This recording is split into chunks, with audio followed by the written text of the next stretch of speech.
With a world full of monsters, the devout must be asking, where is God?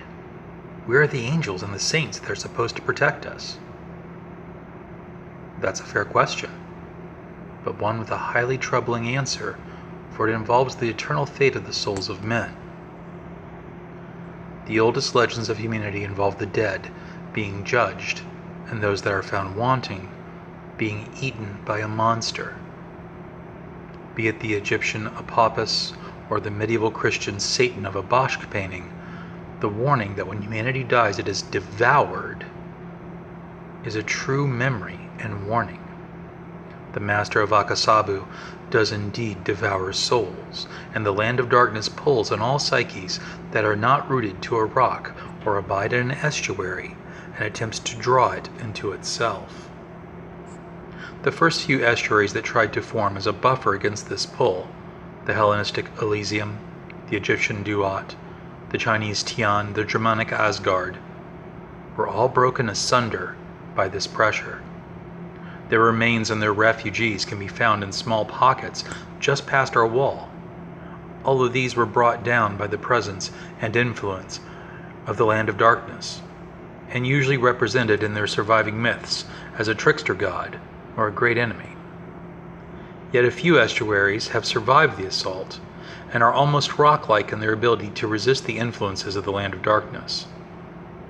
One of these we shall examine now, as it is under the care of the Catholic, Orthodox, and Protestant Christian churches. Paradisio, the name for this estuary, has been chosen from the Dante Alighieri poem, The Divine Comedy. The Paradisio is not the heaven that Christians have come to think of when they are going about their lives. It is not a place of perfection and bliss, though it is a place of rest and peace. Paradisio is a realm that is maintained by the raw power of the belief of Christians across the human globe.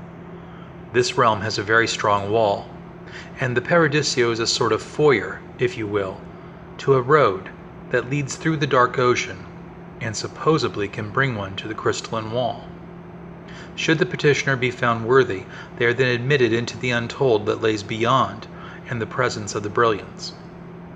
However, most that so petition are refused, and the penalty for failure is obliteration.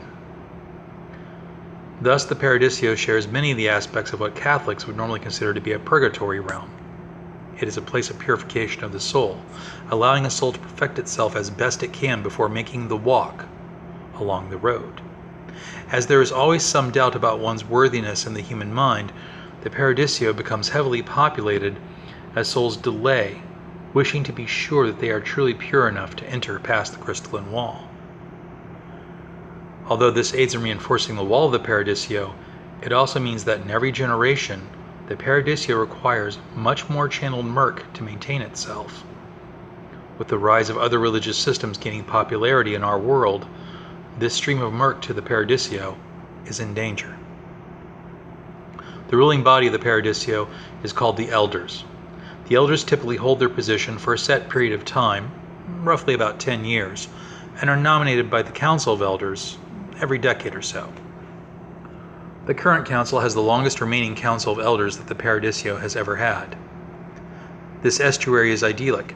It is a realm that attempts to imitate the brilliance in the untold. Gravity does not exist here. Souls do not have bodies, but are instead spheres of light and warmth that travel about. One finds that one does not need to eat or drink here, for there is no such thing as loss. Time passes normally with day and night cycles, but there is no sun nor moon in the sky. There are no angels present in the Paradisio, but one can meet sages and saints of the past that have not yet found the courage to try and make the walk, nor try to pass the guardian with the flaming sword. The souls here move about with a kind of flight, and there is nothing that needs to be done other than the reflection and perfection upon one's soul. The Paradisio has its own legends. It is believed that the demarcations of its wall were set by the original apostles. When they passed into the brilliance, these apostles left behind a demarcation gate as a kind of chapel in which these holy men and women of the past could aid the souls of the present in perfecting themselves. This series of chapels is seen as a large sphere that surrounds the Paradisio, which sits inside of the sphere. These chapels are often referred to as gates, and the soul that gave of itself to establish this gate is called its gatekeeper. These souls are still tied to these demarcations in some manner that is not fully understood, and though they themselves are no longer present in the dark ocean but reside in the brilliance, one can feel their presence and interact with them at that chapel gate. The single exception to this is the outer gate, which leads to the road. The soul that in life was called Mary Magdalene does indeed seem to reside here at this gate, or at least she manifests her voice and presence in a viable, visible form here. A brief listing of these gates is as follows. The center point is called the Center Point Gate, or the Center Chapel, and it is guarded by the soul that was once known as Peter. The East Gate is known as the Sun Gate, or the Dawn Gate, and it is guarded by the soul that was once known as Judas Thaddeus, not Judas Iscariot, but Judas Thaddeus. The Nadir Gate, also known as the Below Gate, is guarded by the soul once known as Thomas. The Northeastern Gate is known as the Forest Gate and is guarded by James, the brother of Jesus. The Northern Gate, sometimes called the Cold Gate, is guarded by the soul that was once known as Matthew. The Northwestern Gate, sometimes called the Breezy Gate or the Wind Gate, is guarded by Andrew. The Outer Gate, as we have said before, is guarded by the soul that was once known as Mary Magdalene. It is sometimes called the Chapel of the Walk. The Southeastern Gate, sometimes called the Fire Gate, is guarded by Bartholomew. The South Gate, sometimes called the Gate of Passion, is guarded by the Mark. The Southwestern Gate, sometimes known as the Gate of Sorrows, is guarded by Philip. The Western Gate, sometimes known as the Hopeful Gate, is guarded by Luke. And the Zenith Chapel Gate is guarded by the soul, once known as John. While souls reside in the Paradisio, they must engage in purifying their thought and character. Some souls have resided here since the time of the Christian religion's founding, as they are still plagued by the idea that they are not yet pure enough to enter past the crystalline wall. Now this bit of cosmic truth, that a soul must perfect itself, closely resembles the Gnostic heresy of Christianity, which is why so many of the Orthodox souls that arrive here have issues and problems accepting this truth, and why many of them in their hubris attempt the road before they are ready, and are obliterated by the guardian with the flaming sword. The Church on earth is well aware of this truth, but believes the best strategy is to serve as a broad street through which many can enter the Paradisio, where they then have time to perfect their character. Also here at the Paradisio they receive the guidance of the apostles and can refine themselves for the journey. The fear the Church has that in a single human lifetime such intensive inner work may not be possible to attain, such as Buddhists and Jains demand of their followers, and that they would in fact be damning the many that cannot accomplish the task of being eaten, is a correct one. But as time has progressed, they have found that the more and more raw belief that is required to keep the Paradisio functioning is becoming too taxing for the limited source of resources and believers that the Church has access to. In dealings with monsters on our rock, particularly those that make their way past the wall from outside, the Church has two tactics. The first is the informal order that appears on no listed records of the Church that the Holy See maintains to combat the intrusions of the dark.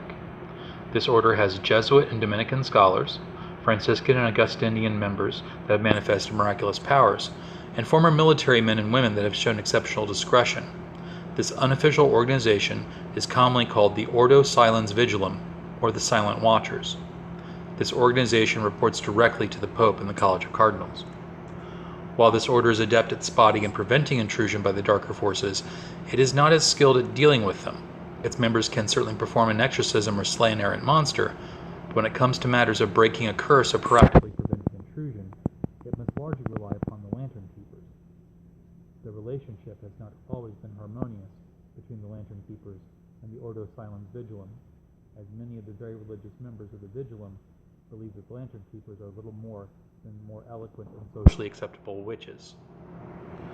The OSV also shares some information with the FBI's Special Division and its European equivalents in Interpol. Often the OSV serves as a facilitator of meetings between these human agencies trying to combat the dark and the cataloging of information. One of the great projects the OSV maintains is a special room inside the Vatican Library. The records of every incident of supernatural activity the OSV has encountered from all over the world and can confirm how and where they took place is kept here. However, unlike other organizations' archives, the OSV has the oldest archive of incidents, though not of texts and relics. This is because the OSV trusts its priests and its members' testimony and experiences more than it trusts any ancient grimoire that may have been penned by a madman. The OSV also has members in other Christian churches. There are Orthodox members and even Protestant members that have been spotted and have been accepted because of their exceptional spiritual discernment, out-tour knowledge, or just plain grit that the OSV believes can be useful in the cause of the church, to inspire more souls to achieve the Paradisio. The second approach of the church is to foster greater moral and ethical character amongst the men and women of our rock. This second approach is largely handled by their normal daily activities with the laity and with non-believers. But disguised in these activities are the placement and performance of rituals and relics that help promote better agitation of murk towards the Paradisio. Every new church, every new believer, every act of charity that might influence a soul sends more power towards the Paradisio. There are monasteries and convents with large numbers of monks and nuns who by their soul holy devotion send massive amounts of this agitated murk towards the Paradisio as well. The church is even involved in popular media to a degree to try to influence more human thought towards the Paradisio. Third, the charity and daily services of the church, such as the printing of Bibles, help to strengthen the rock's wall. Just by holding services and preaching the gospel and its ethics, the church creates a large amount of agitated murk amongst the laity, which it can then direct towards the wall. The Holy See is always debating how much of this mental energy to direct towards the wall and how much to direct towards the Paradisio, with the occasional factional disagreement amongst its members regarding these amounts. But still, the disbeliever asks, where is God? The brilliance does seem content to remain behind its crystalline wall, but it does send forth rays of light through the dark ocean. When these rays, though muted in intensity by the distance they must travel through the dark ocean, touch a human mind, a saint might become known to the world. Most of these saints in Western society appear within the church. The church has noticed an upswing in the number of saints that are appearing. Saint Mother Teresa of Calcutta, Padre Pio, etc., leading it to believe that there may be cracks in the wall that are appearing, and that these are appearing faster than the church, the Lantern Keepers, and the other human organizations can repair them. Rumor has it the church has a failsafe in the wings, a plan for the apocalypse in which, it is rumored, the church will send a massive influx of its remaining energy towards the Paradisio, in an attempt to empower the souls that reside there and have them rush the guardian with the flaming sword so that it cannot stop them all at once.